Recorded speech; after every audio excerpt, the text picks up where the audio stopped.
Aucune dénomination ne m'a envoyé, c'est lui qui m'a envoyé. Alléluia, j'y vais en son nom. Je vais lui imposer les mains.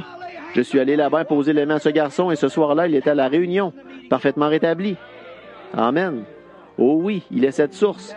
Je ne connais point d'autre source, rien d'autre que le sang de Jésus. Je suis un individu méprisable, je suis un vaurien. C'est ce que nous sommes tous, mais devant Dieu, nous sommes parfaits. Soyez donc parfaits comme votre Père Céleste est parfait. Comment pouvez-vous l'être? Parce que quelqu'un qui est parfait nous représente là-bas. Cette source est là, tous les jours, fraîche. Pas quelque chose qui est stagnant, mais une source fraîche tous les jours qui efface tous mes péchés. Il est cette source. Maintenant, pour conclure, je dirai ceci. Toutes les choses qui diffèrent de ceci, ce sont des citernes crevassées, qui finiront par laisser s'écouler ce que vous y mettez.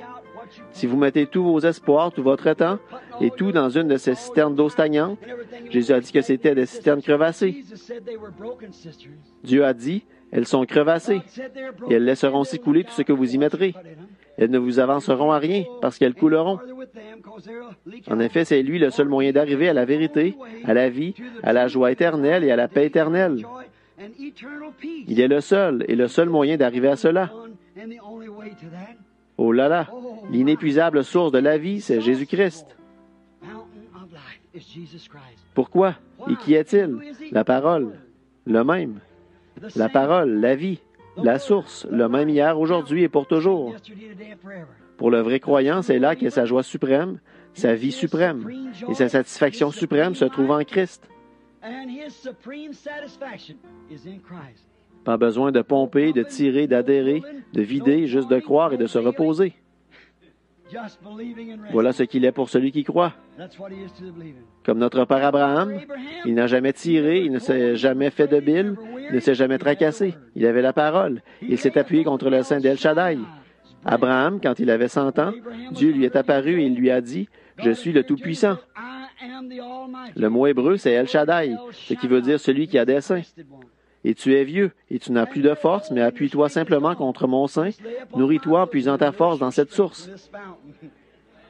Amen. Qu'est-ce qu'il a obtenu en s'y nourrissant? Un corps neuf. Il a eu le bébé de Sarah, et 50 ans plus tard, il a eu 7 enfants d'une autre femme. Oh, El Shaddai. L'Ancien Testament montre ce qu'il a fait. Le Nouveau Testament annonce ce qu'il va faire. Amen. Dans l'Ancien Testament, il n'y a plus de climatisation maintenant, alors je vais me dépêcher de terminer là dans un petit instant. J'aimerais dire ceci avant de terminer.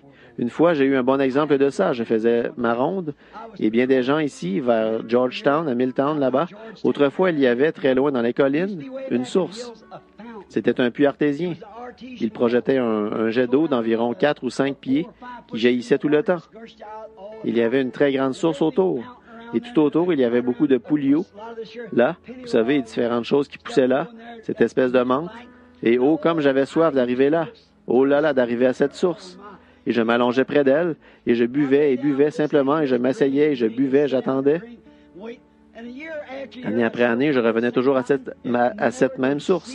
Elle n'a jamais cessé de couler, hiver comme été. On n'est pas arrivé à la faire geler. On ne peut pas geler un puits artésien. Oh non, oh non. Peu importe combien il peut faire froid, ça ne gèlera pas.